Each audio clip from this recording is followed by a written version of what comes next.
Hi, I'm Cheryl Leach. In this problem, we're going to be finding the limits of three different functions. So let's go ahead and look at our first one. I'd like to find the limit of f of x as x approaches 1. Well, I'm told that the function f is defined as 4 minus x squared. So what I'm looking for is the limit as x approaches 1 of 4 minus x squared.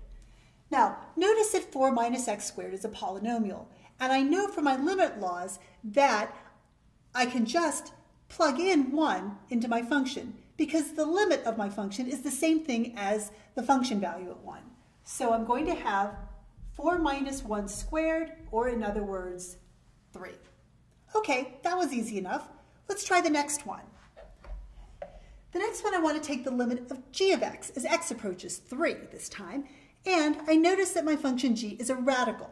So I'm going to have the limit as x approaches 3 of the square root of x plus 1.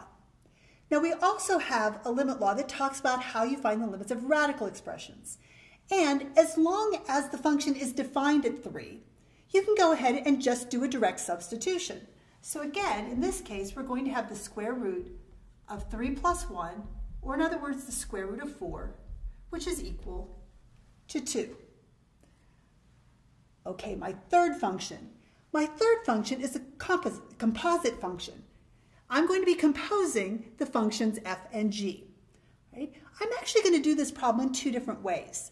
The first way is going to be using a limit law that says that if I'm taking the limit of a composite function, I can take the limit of the inside function and then get that answer and evaluate my function g at that point. So in other words, this limit is the same thing as g of the limit as x approaches 1 of f of x. Okay, now I've already evaluated the limit of f of x as x approaches 1, and it was 3. So I'm looking for g of 3. And if I plug 3 into my function g, I'll have the square root of 3 plus 1, which is the square root of 4, or in other words, 2. That's using my limit law that deals with composite functions. However, if you've forgotten that rule or you want to try a different technique, you could also actually figure out what that composite function is. So let's go ahead and take a look at that. We'll take the limit as x approaches 1 of g of f of x. Well, to create the composite function, let's look at the inside function first. That's going to be 4 minus x squared. Then I'm going to evaluate g at 4 minus x squared. So I've got the limit as x approaches 1 of, well, my function g says I need to take the square root of my input plus 1. This time the input is 4 minus x squared. So I've got 4 minus x squared, that's my input, and then I'm going to add 1.